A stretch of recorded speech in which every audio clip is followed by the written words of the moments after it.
Hello everyone, just a quick video on the unpacking of the new Parajet 185 EFI. So I just received this the other day and decided to go ahead and unpack it today and kind of go over a quick overview of what exactly was included in the box. So you get the Parajet harness attached with the EFI motor. It arrived, of course, with the seat in the up position. These are the hookups for the seat, one on each side. You can see that there. As compared to the old Maverick,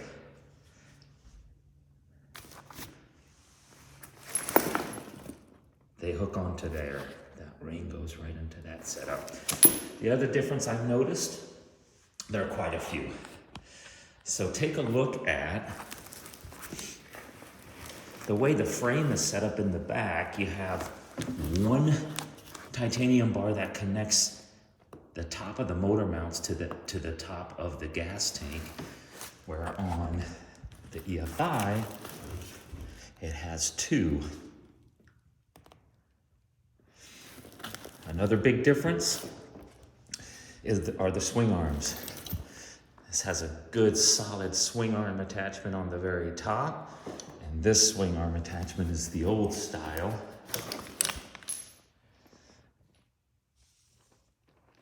It's connected there. The other thing I noticed is, as you can see on the front of the swing arm, you have the old loop that connects the bottom of the seat support, where on this one, you actually have this connecting point right here that sets up to the bottom. Anyway, let's go with what's in the box for this thing. All right. Strangely enough, I did not see any instructions, assembly instructions, or any instructions from Visorati or Parajet, so you'll have to go online for that. It comes with the setup. Here's the hub for the props. It comes with a tool bag.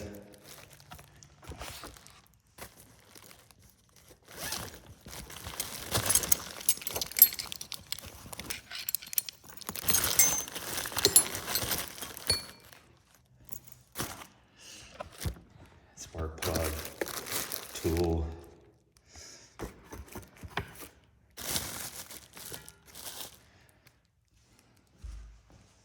The throttle was already attached, actually. Everything was attached here. Here's a plug, if you're in Europe, for the charger over here that I'll show you momentarily. Here are the props.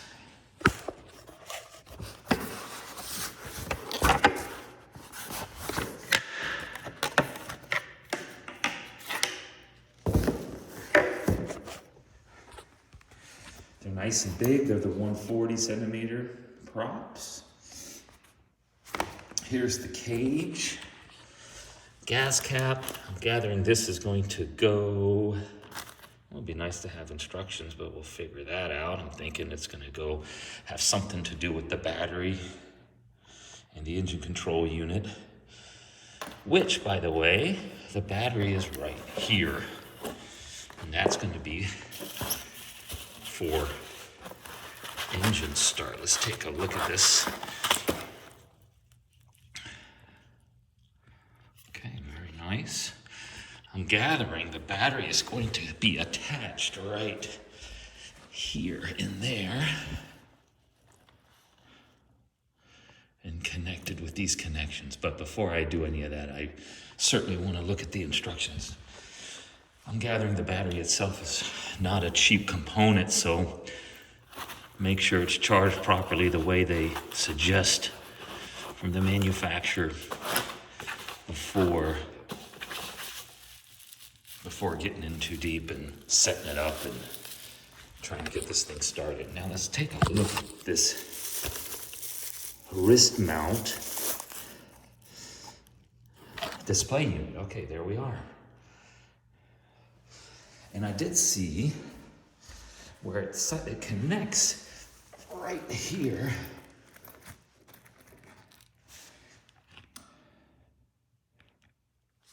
to this setup.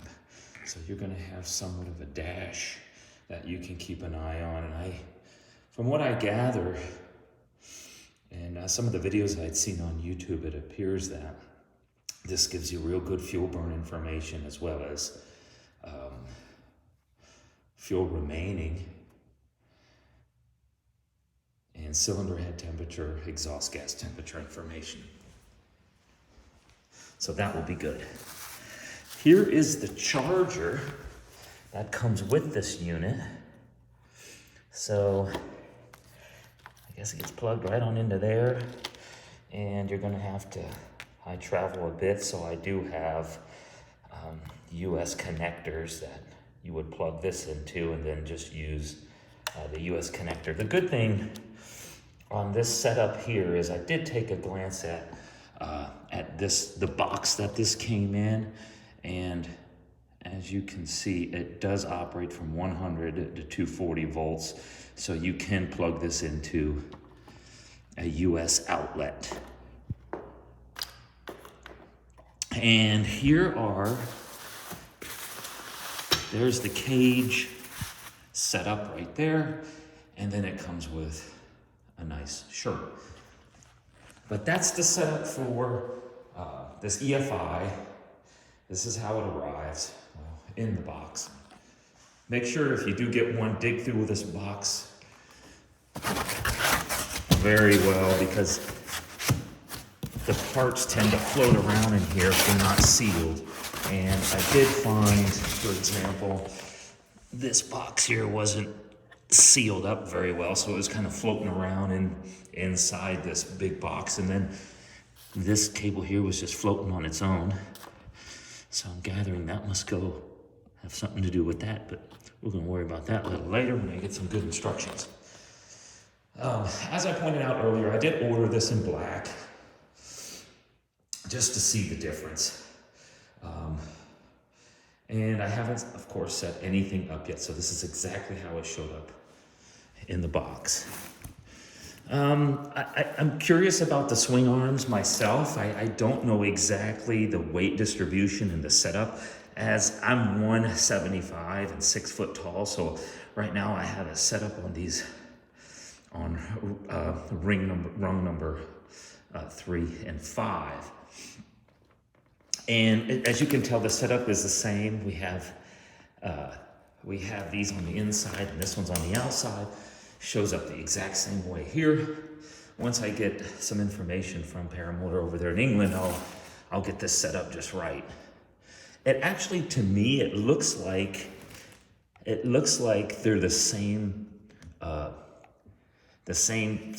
machine part, except of course for this front harness attachment point is different, but it looks like they're the same aluminum swing arms. This one is a little more rounded, has more of a rounded feel on, which by the way, this is a 2019, I should say. And then this one isn't quite as rounded, but it does have a sleek look. Let's go to the back and take a peek. As I come around, here's the dusty old unit, but it's dusty but trusty. This bad boy has never caused me any problems. I'm about at 100 hours on the old one and just done the routine maintenance. I have not broken the motor apart yet. I've always used either 93 octane with ethanol, and often I use direct 90 and mix it with Motul 800. This is the old guy. I still like it. I will keep it, continue to fly it. And here's the new setup. So here shortly, I'm gonna pull these two together so you can actually see it. On this, you see it does have the fuel indicator there on the tank itself. Here's the old, goes right up to 15 liter, and you can possibly top that off even more if one wanted to. If you're really going across country, it looks like it can go a little above 15. Taking a look at the bottom. Here's the bottom of it where the fuel tank is nice and off the ground. Take a look at the support structure on the titanium frame here. You have this one that goes around the back side of the tank, and then the standard front where on the old one, on my MY19, this is where the tank is attached to, but in this case, it's not attached to that one. If I go on this side to the old MY19, you'll see the crossbars here connect in the middle, and then here's essentially almost like a skid plate, but your frame is touching the ground there. Where here they're a little wider apart. It has a nice curve and a nice bend to it. And that's the setup. Take a look at the front of it. And here for your seat attachment points here, it has a welded in hook here that it is attached to. Where on the old style, it's attached right to the frame. Okay. Looking at the back, the carbon fiber shroud was already connected right out of the box. On my MY19, you had to break it in first and get some hours on it. I'm not exactly sure how many, I don't recall, but after that's done, you put the shroud on the top. Taking a look at the air intake, it appears to be very similar to the other one. I'm not a pro at this, but I don't do a whole lot of work on these motors. It seems like just routine maintenance if it needs any of that, and off I fly. On this one, I have had to replace this a couple times where on my MY19, it tends to break off right on the bottom here where it connects to the intake of the carburetor, which is right down here. This guy right here tends to snap. It's kind of a bad design. I'm hoping that did change over here on the new EFI. And there's that EFI unit. One can see. There's the starter and the setup. And it looks like a very nice machine, I must admit. It looks amazing. And of course, anything new is always intriguing and beautifully shiny, which that will likely change pretty quickly. All right, taking a look on the back, there are the motor mounts. There's the top two, and then down on the bottom, I showed you earlier, are the bottom two.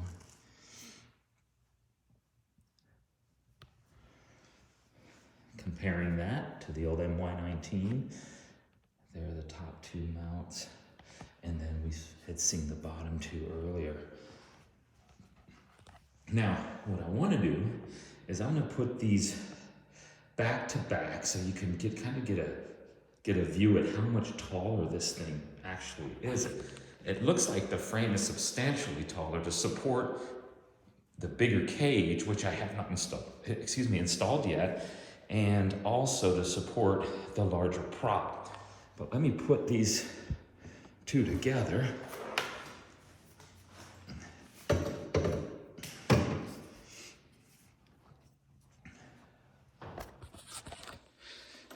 Old guy, let's get this right over here. So now, let's see if I can give you a better view. This right here is the setup side by side, okay? Without the cage attached, you're not getting a very, very good perspective of the size difference. But if I come straight across here, we're looking about 6 inches higher is this motor. The frame itself, I can see the very top of the airbox is almost on top of this carrying handle. It's very, very close. Where this airbox sits substantially lower, about 4 inches lower than that handle there on your frame. So this one is definitely taller. As a result, it looks like the seat and the harness is mounted higher than the one on the other side.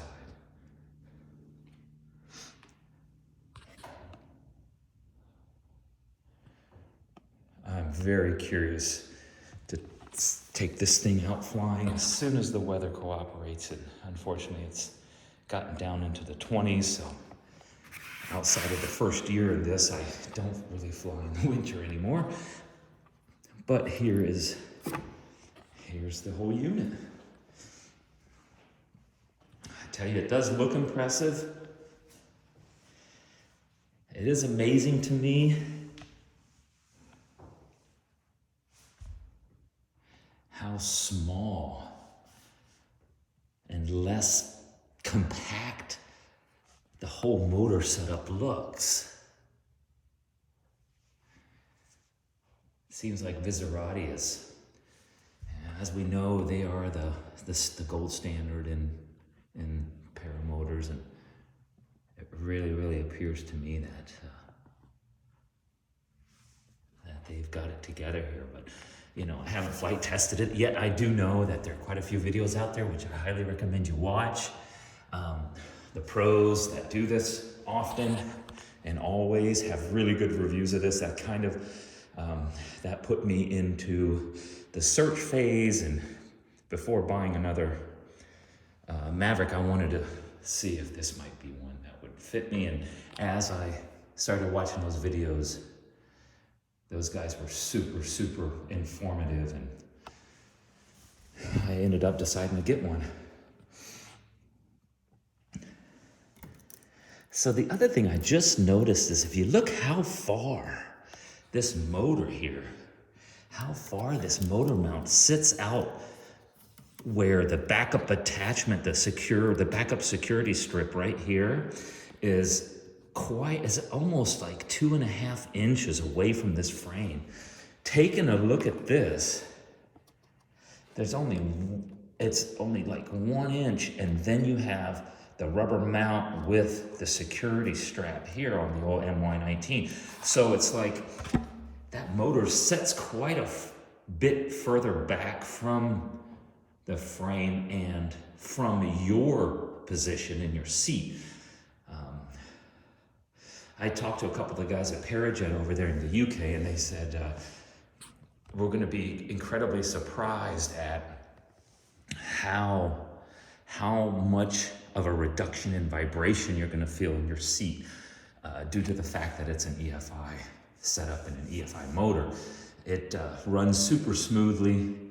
You do get 1 more horsepower out of this whole operation, 25 horsepower here. From what I read online, this setup is 26 horsepower.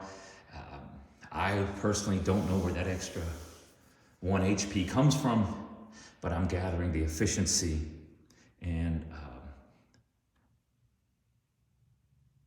the ability of the EFI, the fuel control, and as you know, the way this is set up, I'm gathering is what gives you that extra 1 horsepower. Now there are some cables back here now that go into this engine control unit. So, which, you know, there aren't a whole lot of cables back here outside of this little coil on the MY19, where on this guy, it seems like there are quite a bit of coils. This is the shutoff on the Max that has the emergency shutoff, not included in this. The frame must be the exact same as the MAV Max, where you would have a shutoff right here, an emergency shutoff. This one, not included, nothing there. And let's see, is anything else I can show you here?